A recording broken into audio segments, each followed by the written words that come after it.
Sometimes God doesn't want to destroy. What he wants to do is to give you direction. That in the warfare that you are fighting, you will need to do some specific things that will legitimize him, legitimize his intervention. So he gives you guidance so that when you operate according to that guidance, he will have legitimacy to move into the matter. So he needs to smuggle an intelligence to you.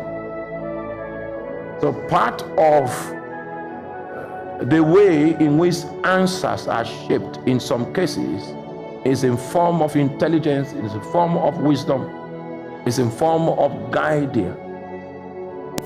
In fact, the proof that God really wants to advance your case is that he gives you wisdom, he gives you guidance.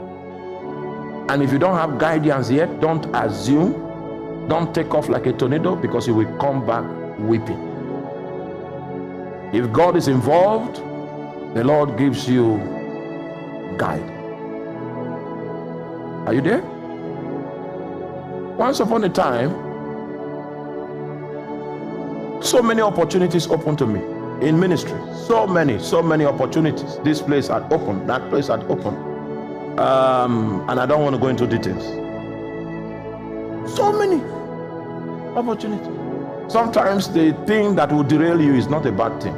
It's a good thing. It's a good thing. So many opportunities. The kind of opportunities I'm talking about are big ones.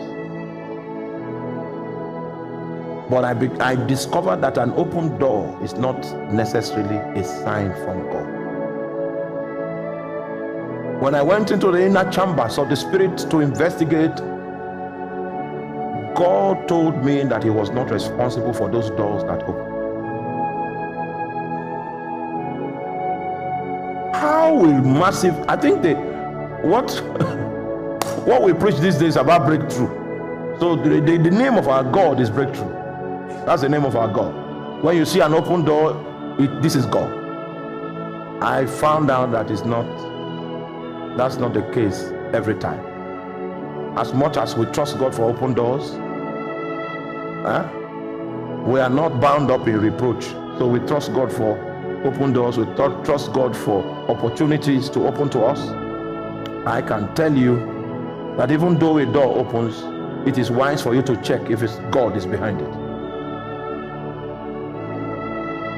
So that was the first time I got on cable television.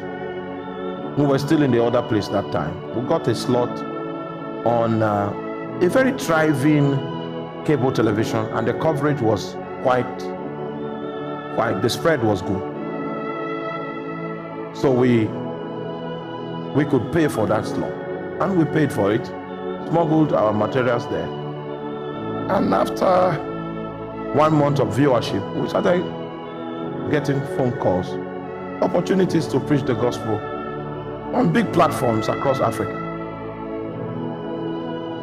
I think the first year we started airing, I got 12 major invitations. And this was about 2012. I got 12 major invitations in 2011, 2012. So I went to God and said, I can see that you're opening doors for me. God said, I'm not aware of doors.